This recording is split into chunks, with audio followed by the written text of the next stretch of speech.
ఇప్పుడు మనము paper కప్స్తో flower pot ఎట్లా చేయాలో తెలుసుకున్నాం. ముందుగా 3 పేపర్ కప్స్ తీసుకోవాలి.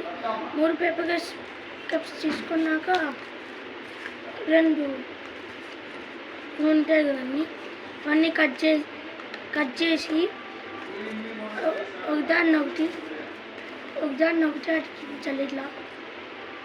ఓకే, ఇంకో పేపర్ కప్ ఉంటుంది కదండి,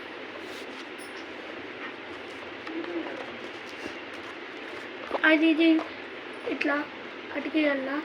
అంతే, అతికించేటప్పుడు ఇది ఉంటుంది కదా, ఇది బయట లేయర్, అది కట్ చేయండి. ఓకే, ఇంకోటి కట్ చేయొద్దండి, దీనికేం ప్లాస్టర్ ఏమొద్దు. ఓకే, ఎందుకంటే ఇది పెద్దది కాబట్టి కొంచెం లోపలికి పెట్టుకోండి. అంటే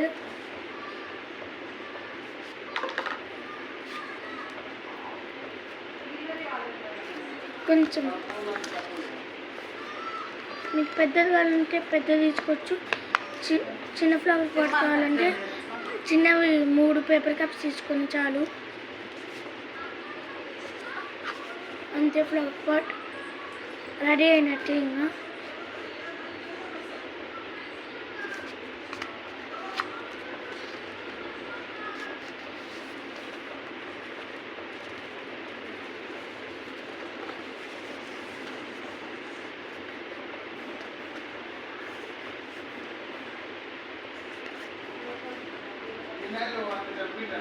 ఇలా.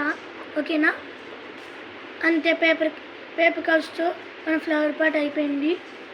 మీరు పెయింటింగ్ వేసుకోవాలంటే డిజైన్ కూడా వేసుకోవచ్చు. ఇలా టైం ఎక్కువ అవుతుంది కానీ అందుకే నేను వేసేవాడిని. మళ్ళీ ప్లాస్టిక్ ఫ్లవర్స్ తీసుకోవాలా, 6 తీసుకోండి లేదా 4. నేనైతే మ్యాక్సిమం వద్దు, మినిమం వద్దనే 5 తీసుకున్నా. అంతే, మనకి రెడీ అయిన ఫ్లవర్ పాట్లో పెట్టేయండి. అంతే, మీకు కావాలనుకుంటే డిజైన్ కూడా వేసుకోవచ్చు ఇలా పేపర్ కప్స్ మీద. అంటే